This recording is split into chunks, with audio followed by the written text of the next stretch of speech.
stepfather's name Clinton. Also on this day, August 19th, 1785, Thomas Jefferson wrote to a friend, "He who permits himself to tell a lie once finds it much easier to do it a second and a third time, till at length it becomes habitual. This falsehood of the tongue leads to that of the heart." This has been an American Minute with Bill Federer. For a free transcript, call American Minute at 1-888-USA-WORD.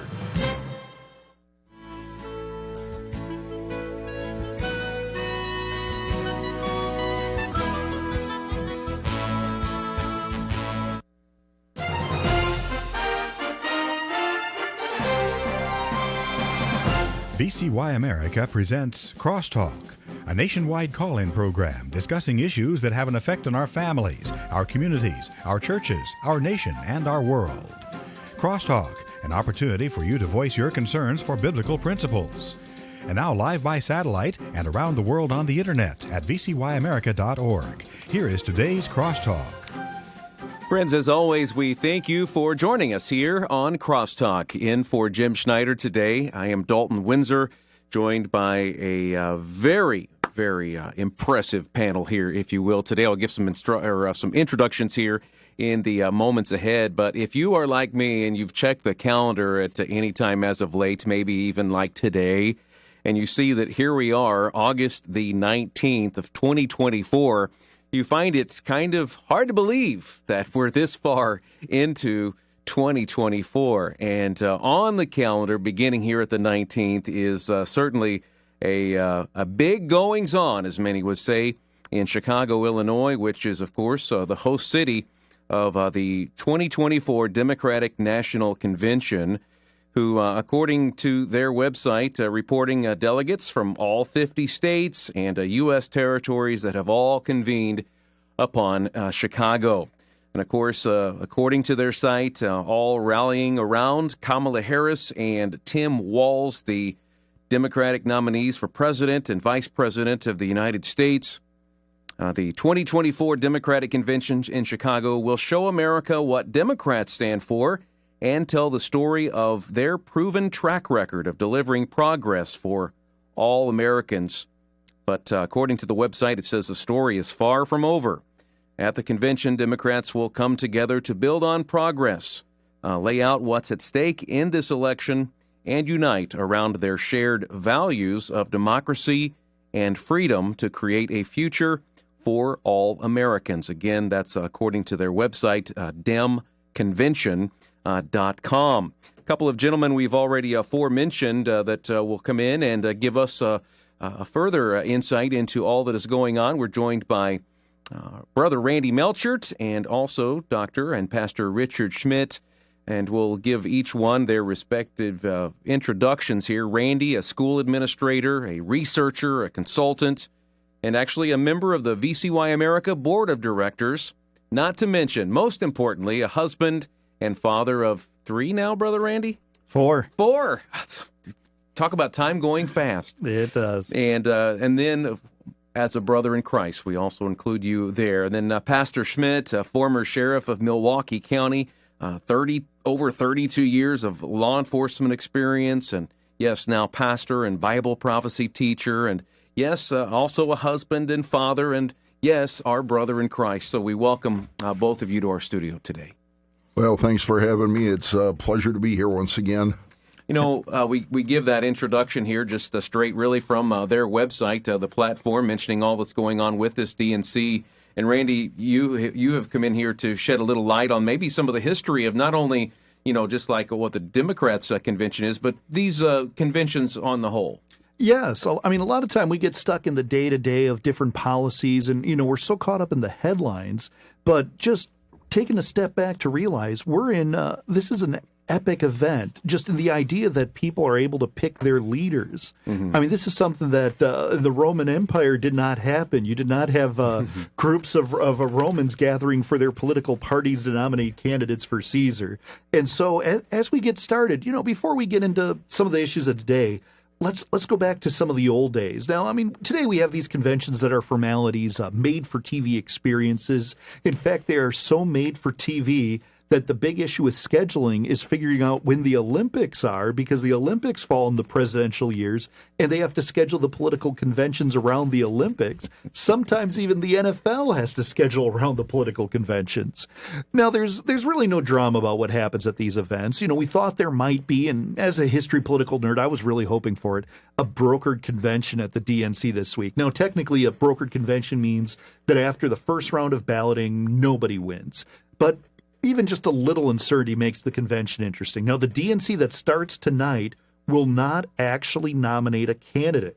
Ohio's ballot deadline was a week and a half ago, so the DNC did what they did in 2020, a virtual roll call. Now, there was rumored to be some uncertainty back, if we go back to 2008, but the DNC superdelegates pushed Obama over Hillary the night that the final primary votes were tallied in South Dakota and Montana. I mean, 2008 was the last time that primaries went to the very last state on the calendar.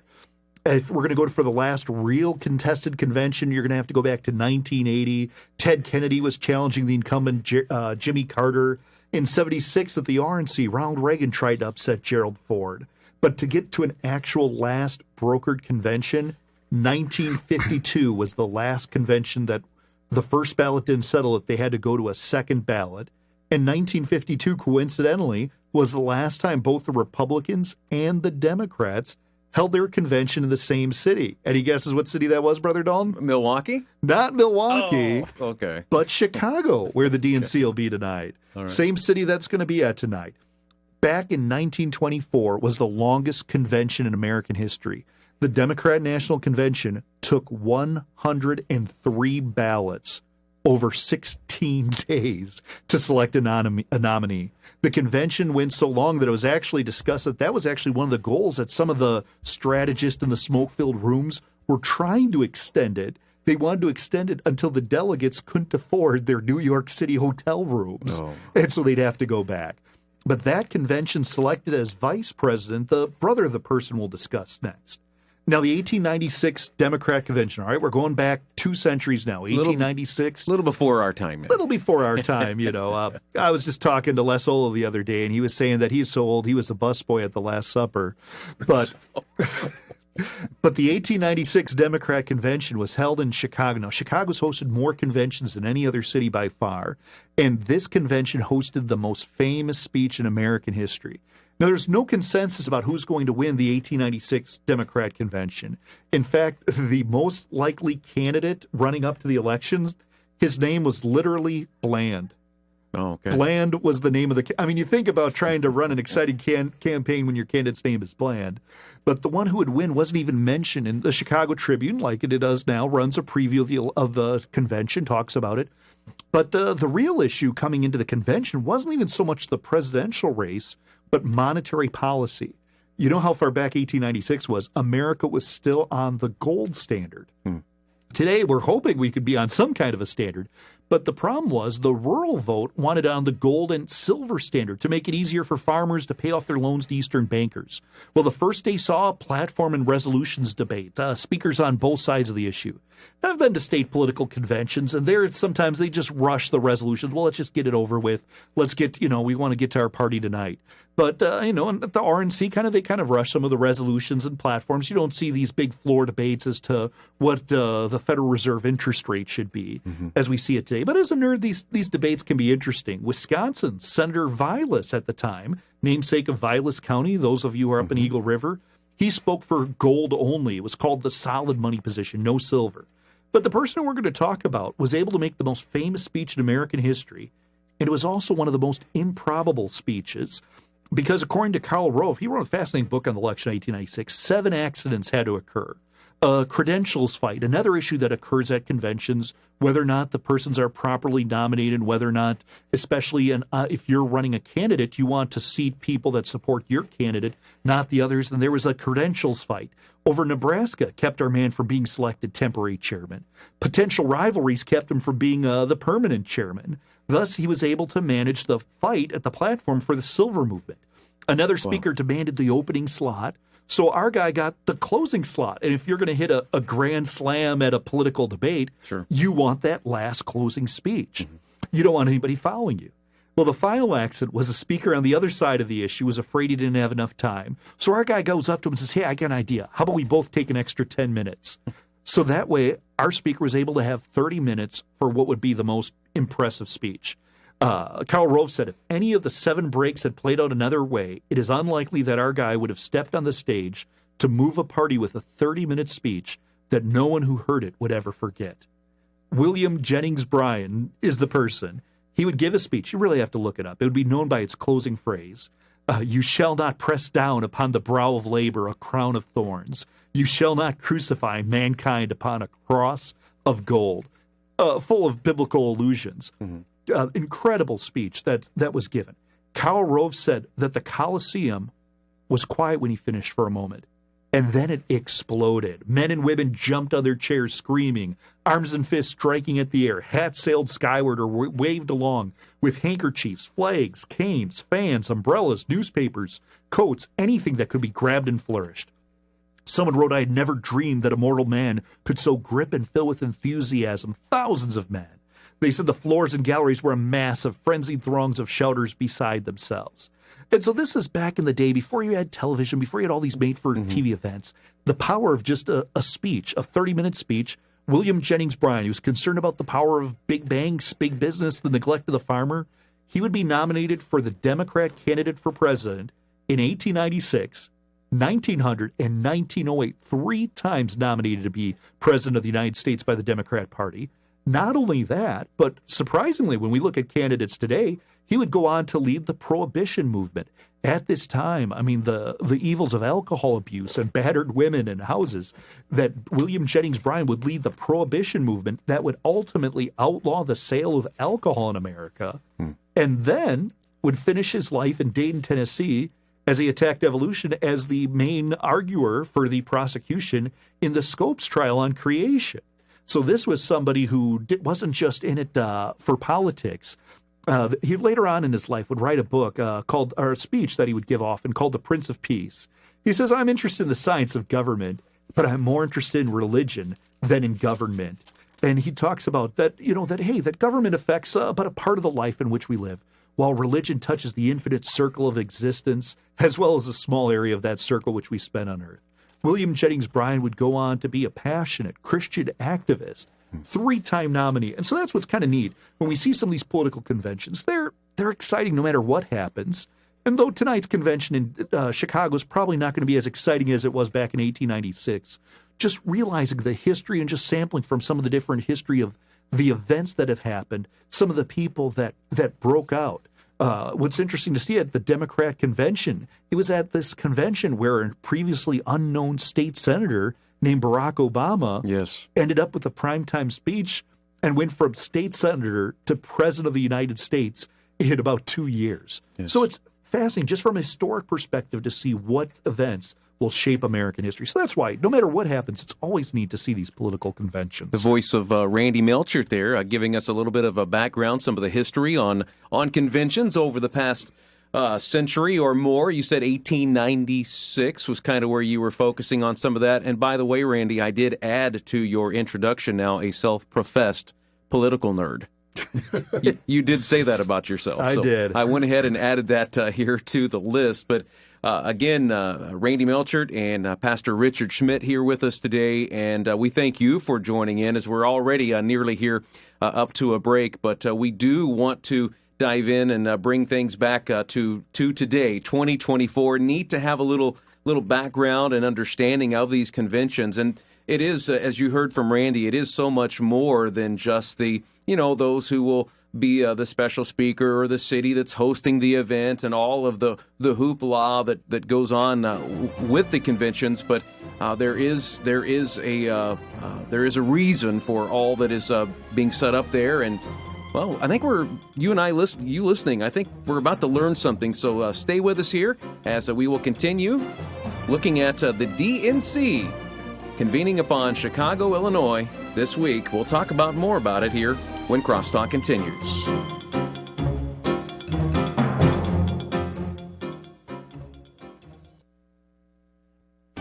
Back to Genesis with Dr. John Morris, creation author with the Institute for Creation Research. Dr. Morris, was Genesis written as poetry? No, it wasn't, Chris, but this has been a favorite claim of liberals, subtly indicating that Genesis was a work of art and not meant to be taken as literal history. But this has been shown to be false. At the Institute for Creation Research, we've investigated this claim. It was found by statistical analysis of the verb tenses used in the Genesis account of creation that it's about the least poetic passage in all the Old Testament. It was written as sober narrative history and was meant to be understood by its readers as history. Of course, even if it were poetry, it doesn't mean it's not to be believed. Who says God can't write with flair? But he wrote Genesis as a sober historical account, and we need to believe it as such. Let's go back to Genesis and get it right. For more on the foundational principles set forth in Genesis, visit us on the web at www.icr.org.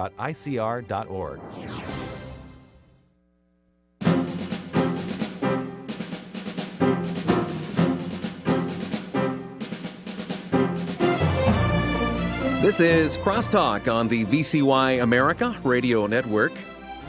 Really a special edition of Crosstalk today as we kind of roundtable here, not only today, but plans to be doing this this week as the Democratic National Convention has convened upon Chicago, Illinois, all this week. Beginning today, there'll be, I believe, President Biden is even speaking this evening to kind of kick things off, and a week of many special presentations and all that, as the DNC website has reported, to show America what Democrats stand for and tell the story of proven track records of delivering progress for all Americans. That as they are rallying around Kamala Harris and Tim Walz, the Democratic nominees for president and vice president of the United States. Now, in the first segment, Randy gave us a really neat historical account of these conventions and really that story about William Jennings Bryan and all of the history there. And obviously, Randy couldn't go through all of it, but Pastor Schmidt joining us here as well today, former sheriff of Milwaukee County, 32 years law enforcement, pastor, Bible prophecy teacher. It's really an exciting time. In fact, Pastor, we got to bring some media coverage to the RNC recently that came here to our city of Milwaukee and be a part of that and bring some of that to our listening audience as well. And here we are looking south, if you will, where we geographically sit for this week's goings-on. Well, absolutely. And it was such a pleasure to be able to do the things with the RNC and now this opportunity at least to give some commentary regarding what will be taking place down at the Chicago Democratic National Convention. The one thing that you just said when you were going through some of the things taking place is the DNC is looking to allegedly cause progress for America. And some of the speakers you mentioned, President Biden should be speaking tonight. Jill Biden will be speaking tonight, and it's alleged that Hillary Clinton also will be there. The interesting thing now, and I think that's what Crosstalk brings to the table, is when we're looking at these various political parties, when you're looking at the Democrats and the Republicans and what are their platforms, and I think it's going to become I think it's going to be a very exciting convention, actually, from this standpoint. They're going to lay out their agenda, the things that are going to be in total contrast, if you will, to what we did at the Republican National Convention and what we saw there. So I'm putting out a particular word, I think, that's going to dominate this particular convention, and I don't think they would be offended by me using this word, which it is going to major on socialism. What we're seeing on the Democratic Convention right now, what we've seen on their websites, what we've seen in the news releases that we've been able to go to, is a major move towards, if you will, pushing forward the concept of socialism. Massive amount of giveaways, massive amount of things that basically are providing benefits to people. But then we have to look at the balance between the RNC and the DNC. Who's going to pay for all this? How big is the national debt going to be? How much inflation is this going to potentially cause? So these are huge issues that I see are coming. And of course, Randy, feel free to weigh in when I'm going through these things as well. But just 6 key things that we're going to see come out that have recently changed in Vice President Harris's opinion. The issue of fracking, in other words, going for oil in our own country. Again, first she started out that she was against it. Now politically she's having to change to, well, should fracking, maybe we should consider it. Border security, of course, has been a disaster for the Democratic Party. And now the Vice President Harris is putting out that she may want to revisit the concept of security and border safety. Private health insurance, in other words, it started out as a 100% giveaway that private health insurance will be given, basically taken away. Everybody will be on government insurance. The one thing that, of course, we've seen a little bit of a push back and forth on between former President Trump and Vice President Harris is on taxing of tips, which, for whatever reason, that's really becoming a big issue, even though it's kind of a smaller issue when it comes to the big picture. Well, and I know that has been something that's been a part of the Donald Trump campaign, correct? Right. First. And that's where this rub is coming, because President Trump puts it out. And again, in my opinion, it's a strong issue, but it's so minuscule when we're looking at the massive amount of things that we're looking at here. Vice President Harris had made a strong statement back in 2019 about having assault rifle buybacks. There's millions of assault rifle guns out there, and now all of a sudden it's like, well, maybe that's not such a good idea. Federal jobs would be created back in 2019. Vice President Harris on her platform put out that federal jobs will be available for every single person that wants one. Well, reality is now when you revisit that, is that really practical? So those 6 things alone are pointing to things that she has changed on. So that's why I'm finding this convention will be extremely interesting, because now we're going to balance this out. What are they really going to stick with? What are going to be their proposals? What is going to be their honest-to-goodness platform? And then as we examine that, and again, every single person listening has the right to examine from their own perspective which platform is one that they believe is not only feasible, but sustainable. What recently came out in multiple different news outlets is that if all of the giveaways that Vice President Harris has proposed actually were to take place, it would cost the taxpayers an additional $1.7 trillion. Now, we're all aware the national debt is climbing every single day. It's not going away. So, again, how is the DNC going to propose all these things, and how are they going to provide a sustainable plan? And we go back to just something as simple, again, as paying off college debts. So many people, of course, take advantage of federal loans, and the government provides that money for them, but it was, past tense, expected to be paid back by the students.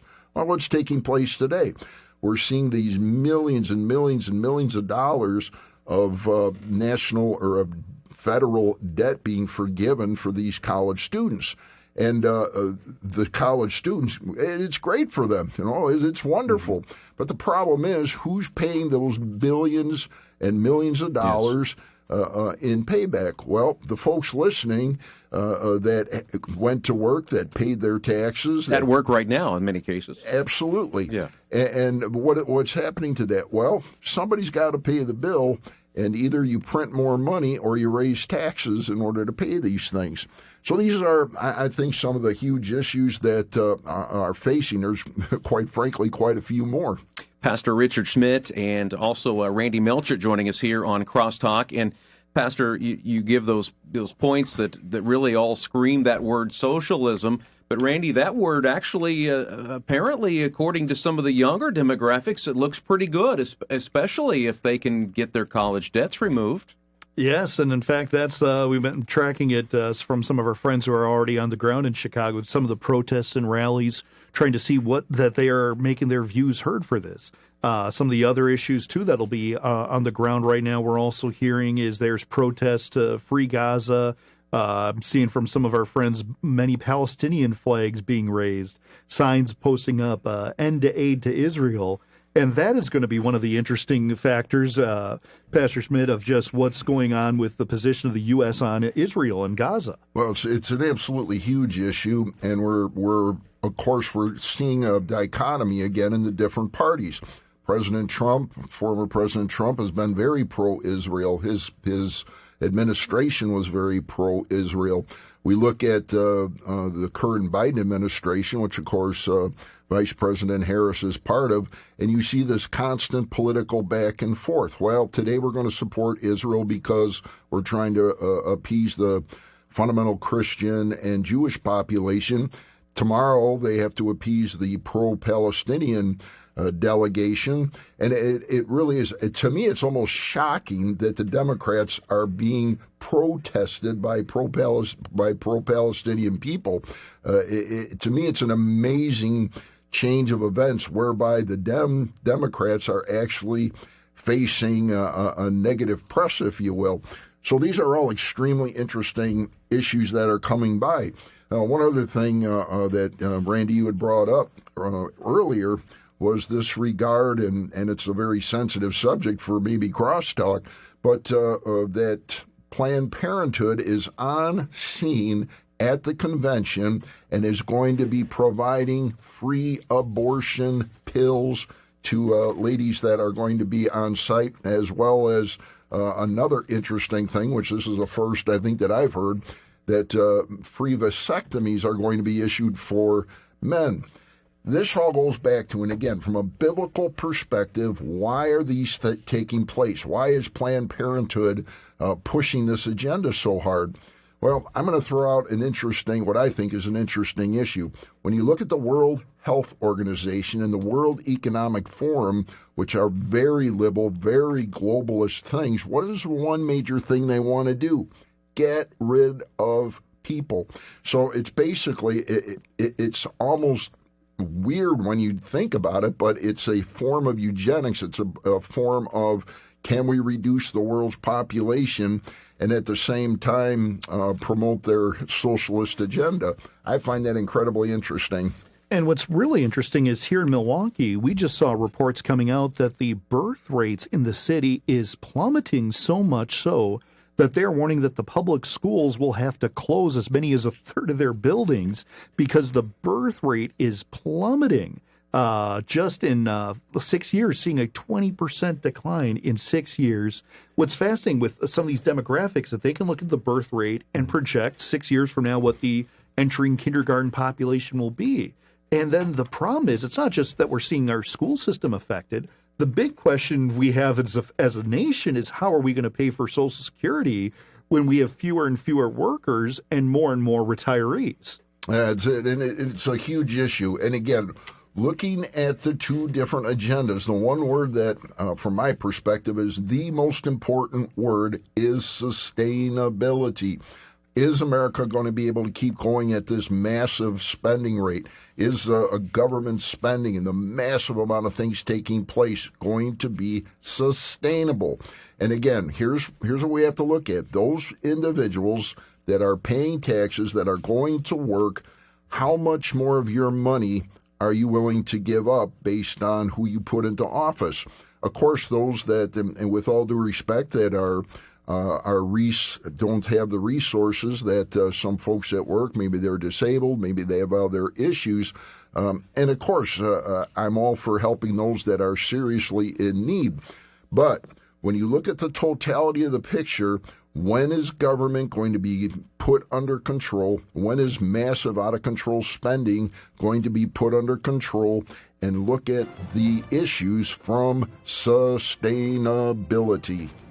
Pastor Richard Schmidt and also Randy Melcher joining us here today as we just take a preview day here, if you will, a preview look of all that's going on in Chicago, Illinois, as the 2024 Democratic National Convention has convened there. We'll come back and also be hearing from you when Crosstalk continues.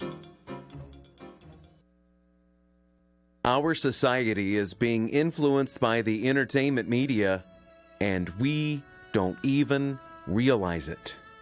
Why is it that many Christians entertain themselves by watching movies or programs that take God's name in vain, or feature sensual activity on Saturday night, and then go to church on Sunday to praise His name? That's the underlying message in the DVD Power of the Air by Dave Cristiano. This moving story features a missionary from Africa who warns that the church in America is being deceived and in great danger. A Christian that hears this message is convicted and makes a significant change in his life and sets out a plan to reach his city with the gospel. Watch this story unfold in the DVD Power of the Air. Available now for a donation of $18. Call 1-800-729-9829. 1-800-729-9829.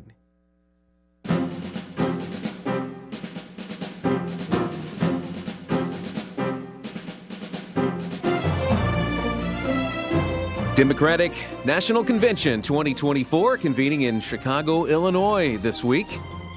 We thank you for joining us on Crosstalk. In for Jim Schneider, Dalton Windsor, being joined by Randy Melchert and Pastor Richard Schmidt. And guys, as we've already talked about, this whole half hour already, this time is going so quick.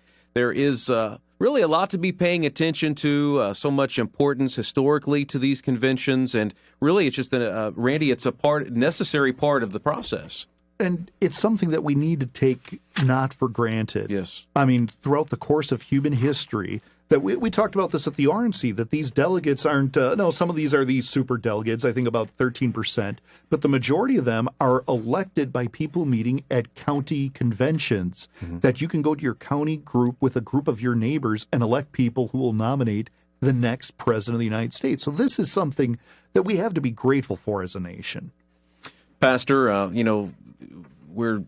we've talked a little bit about the RNC, and we know so many of the policies that were covered there, and we do see the other side when we get, obviously, to the Democrat side of their convention and what they're standing for. Well, absolutely, and let's just go maybe through a couple of things, and I know we're going to open up the phone line shortly. Let's do that, by the way. Let's do that. 1-800-733-9829, something that the gentlemen have talked about already this hour, that you would like to weigh in on. 1-800-733-9829. 1-800-733-9829. Those policies, Pastor? Yeah, well, let's just look at one that's really huge right now. We're looking at Title IX issues, basically allowing males into female locker rooms. We've seen the disaster that occurred at the Olympics with the boxing when you put males into female boxing. I mean, I don't know how anyone can think that's right.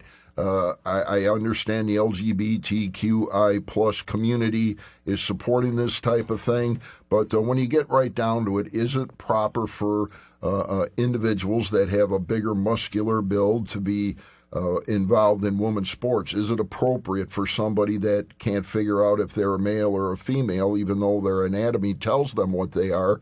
Is it fine to put them into the opposite sex washrooms? These seem like, a generation ago, this would have been ludicrous to even consider this.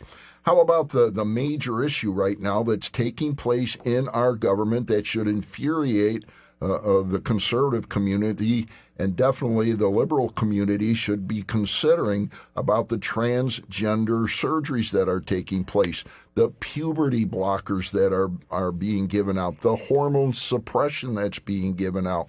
Now, folks, this when I look at it from a biblical perspective alone, God made it very clear in Genesis 1 and 2 that God created males and females. He did not make a mistake. He did not have 9 different genders, so to speak.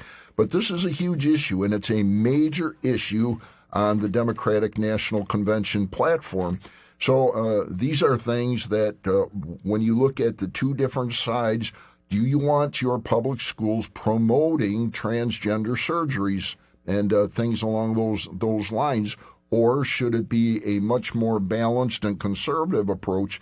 These are things the voters are going to have to decide. Randy, to you about these, about this subject, it's hot button issues, and a lot of people have an opinion on this in our country, they hear about men competing, actually being allowed to compete at the Olympics in, American female sports, and they may be against that, but then they really don't take it any further. They just say, yeah, I'm against that. But how many of those who have that opinion aren't voting? Well, and that goes back to one of the issues that's been talked about. The sad fact of America is for all the freedoms we have, nobody takes advantage of it like they should. We're excited when an election gets to 50% turnout, and yet 50% of people stay home.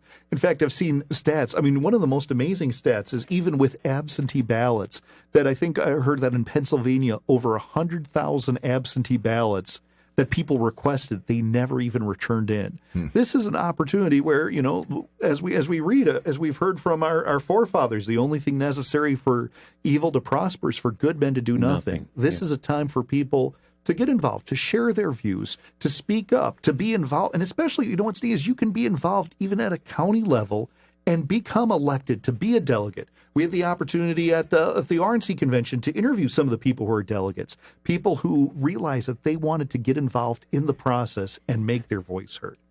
The platforms and the whole country has had the opportunity now to learn the policies from the recent Republican National Convention and know what the stances are there. And this week, as the DNC is convened upon Chicago, it's pretty easy to come away with a conclusion of where this country is today, who is in power right now, and who we want to be in power for the next 4 years. And you, listening friend, you have the power of the vote. And if we can endorse anything here on our platform here today, it is that you need to vote. Your voice matters, and that is that freedom that you talk about, Randy.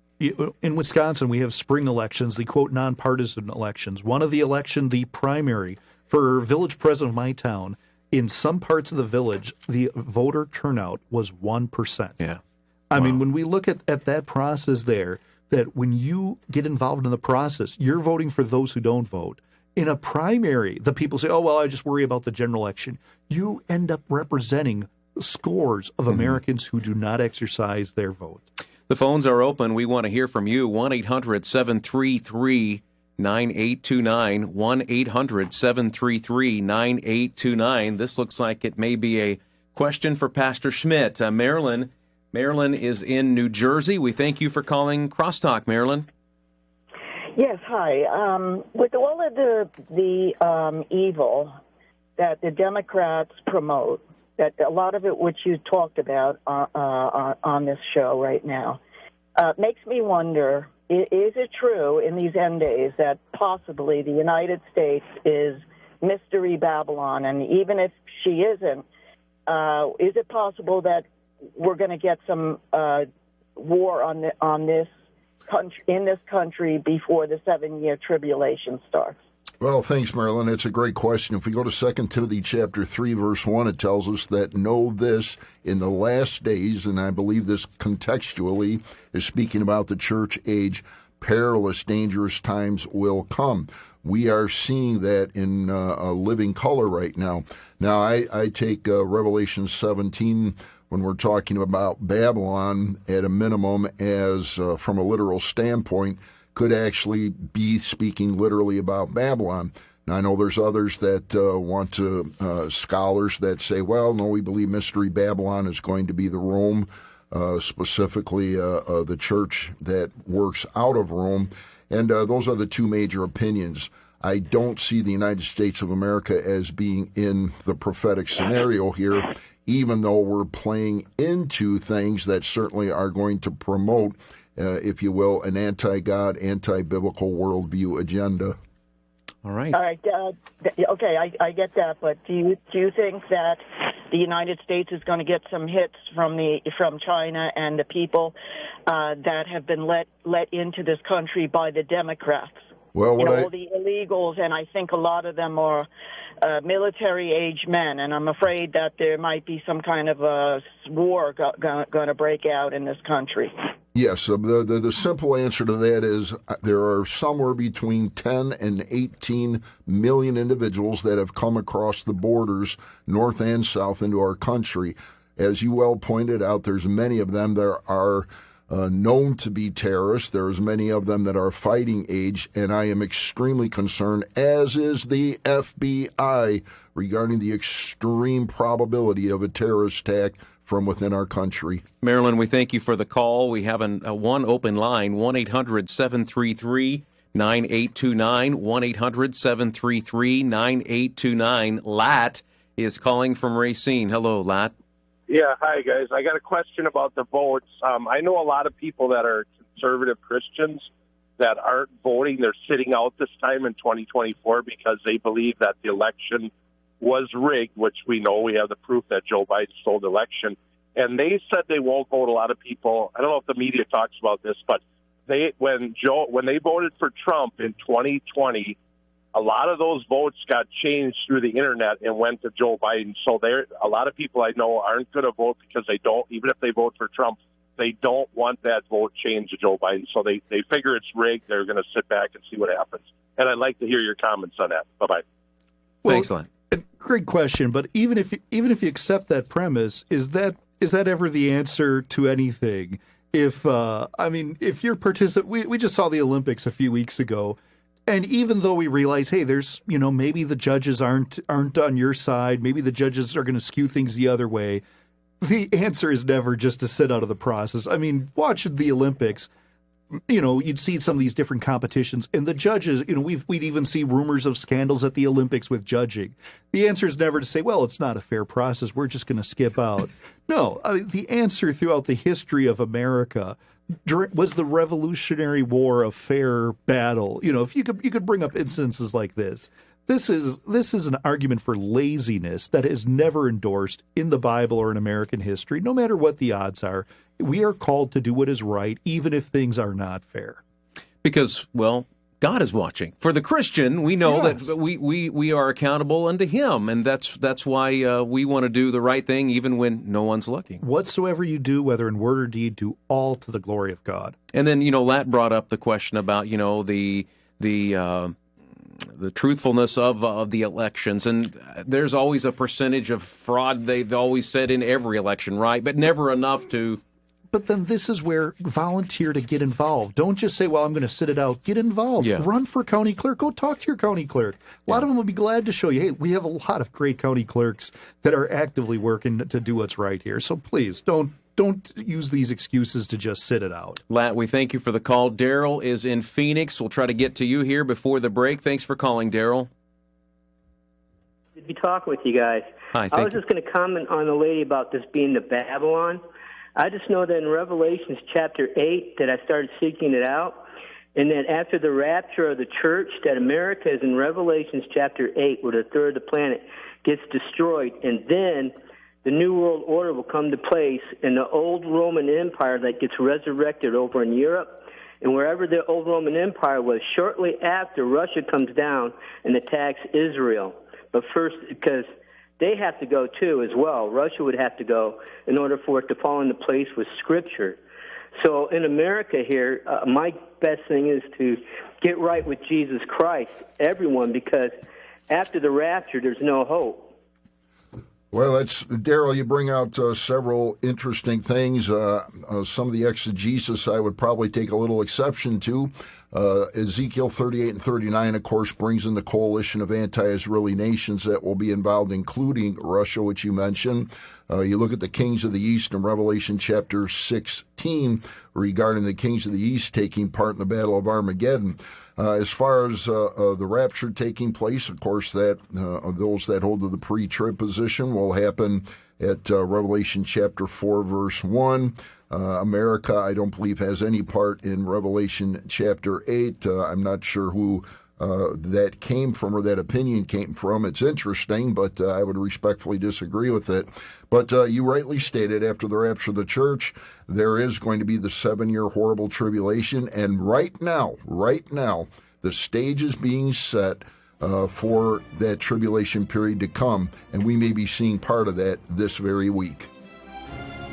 Daryl, we thank you for the call. We're obviously up against this break. We will take it and come back with our final segment as we just have a preview day of this week's DNC in Chicago, Illinois. and a couple of callers waiting in the wings. We'll come back and talk with you when Crosstalk continues.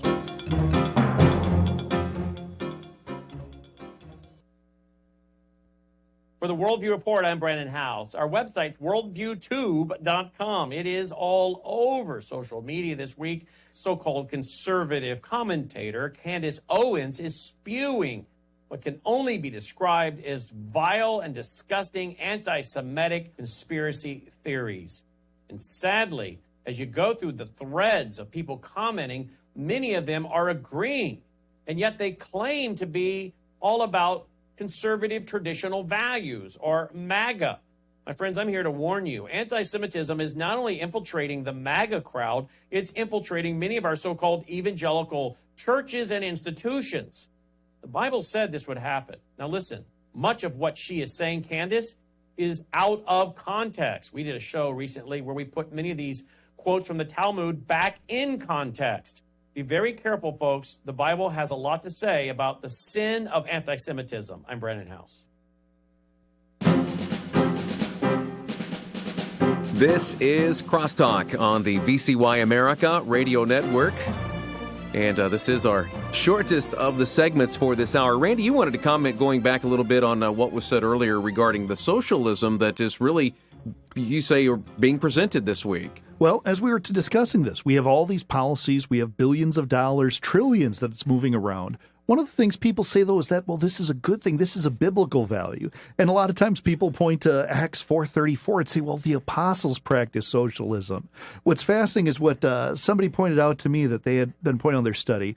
You know, we read in Acts 4:34, neither was there any among them that lacked, for as many as were possessors of lands or houses sold them and brought the price of the things that were sold. At first, there was no lack. There was this plenty in Jerusalem. But very shortly, all of a sudden, you have a problem because in 2 chapters later, it seems they ran out of money. Not everyone was able to get all they wanted. And what do they start accusing each other of? Acts 6:1, it says, in those days when a number of the disciples were multiplied, there arose a murmuring of the Grecians against the Hebrews because their widows were neglecting the daily ministration. All of a sudden, when you have socialism, you start running out of money, and then you start seeing racism. They're accusing each other by race now of cheating each other. Then all of a sudden, what happens then? Here it is in Jerusalem, where all of a sudden, where some of these people had property, where had some of these money. Paul writes in Romans 15:26, he says, hey, he's having to go to Macedonia and Achaia and raise money for the poor saints that were at Jerusalem. Pretty soon, the money was all gone, and you're ending up in poverty. What's fascinating is what is Paul's conclusion in 2 Thessalonians? Finally, he says, hey, for even when we were with you, this we commanded you, if any would not work, neither should he eat. That there was, they realized, guess what? You know, we can help in short-term emergencies, one person to another, but when it becomes a mass effort, it doesn't work. And then even the issue of the widows. Finally, in 1 Timothy, while Paul's sitting there in prison, he's reminding Timothy, hey, guys, we've got problems here. And he has to give her and says, you know, hey, by the way, let not a woman be taken into the number of widows under 80 years. He says, we've got a whole problem that people are trying to cheat the eligibility requirements. So it's just fascinating that, you know, even if people try to say, well, they tried socialism in the Bible, look throughout the entire Bible, study the entire Bible. A lot of these policies that get presented just didn't work. Don is in Minnesota. Don, thanks for holding. You're on Crosstalk. Yeah, I would just like to say to the listeners, silence is acceptance. And if there is a way that you can tell me how to really go about getting our brothers and sisters in the Lord out to vote, one day I believe we're going to be accountable also how we either ignore the opportunity and freedom to vote, or when we're in signing our ballots, what are we voting for? I myself have been, after I retired, I decided to adopt what John Kennedy said, ask not what your country can do for you, ask what you can do for your country. So I've been elected to a school board, a town board, and also as a county commissioner in Aiken County. So I wanted silence is acceptance. Don, Yeah. thank you for the call. And Pastor Schmidt, it sounds like he's trying to encourage fellow Christians to get involved. Oh, absolutely. And Don, first of all, I want to say thank you for your service. Thank you for your tenacity in getting involved. Here's the big thing that I've been pushing very, very strongly among the folks at our church and, if you will, any public event that I'm able to go to. Looking at this from a conservative Christian perspective, people are saying, well, I'm not going to vote because neither one of the candidates are, if you will, super Bible-believing, Bible-thumping Christians. That may be the fact. Here's what we are voting for. As a Christian, as a pastor, I'm voting for the individual that's going to maintain my First Amendment rights and is going to keep our church from closing down and is going to prevent some of the things that on this socialist agenda from coming into play. We are not voting for a pastor. We're not voting for an evangelist or a missionary. We are voting for someone that's going to do exactly what Genesis chapter 9 says, which is to protect God's people. So those that are waffling about voting because the person isn't, if you will, a Bible-believing Christian, we're not voting for a pastor. We're voting to maintain our rights as God's people. All right, Don, no, thank you for the call. David is in Kansas City. You are next on Crosstalk. Yes. Are we on? You're on the air. Okay. Hey, I've been listening since the days of Vic Eliason, and I've been a long time, and I've never called. I just have one question for Vice President Kamala Harris. I know she wants to be the first female president, but nobody's asked her, and I'd like to see if somebody could ask her, what is the definition of a female or a woman?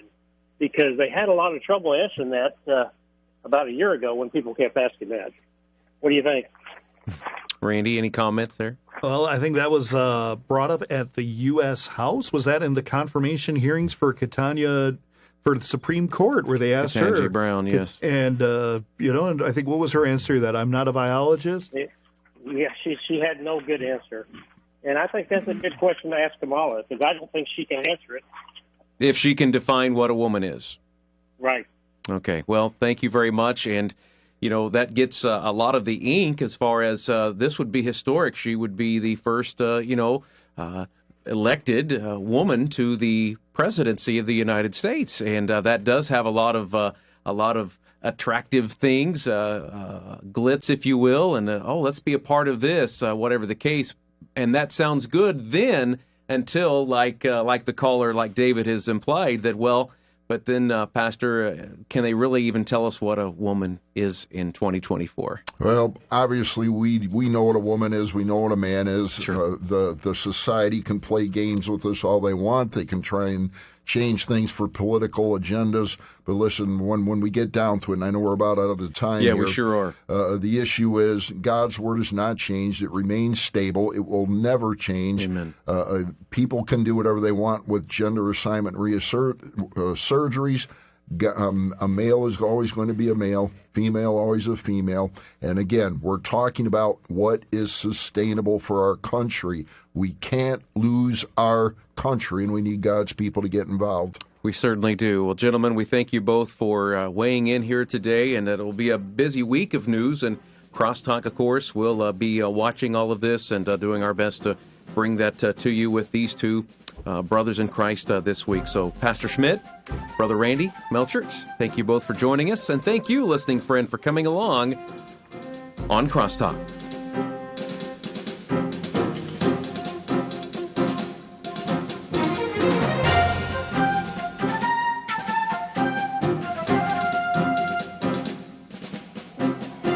You've been listening to Crosstalk via satellite and the internet from VCY America. Views expressed may or may not be those of this station. For a CD of today's program, send a donation of $6 or more to VCY Tape Ministry, 3434 West Kilbourne Avenue, Milwaukee, Wisconsin, 53208. Or download by RSS or podcast from crosstalkamerica.com. And join us again for Crosstalk.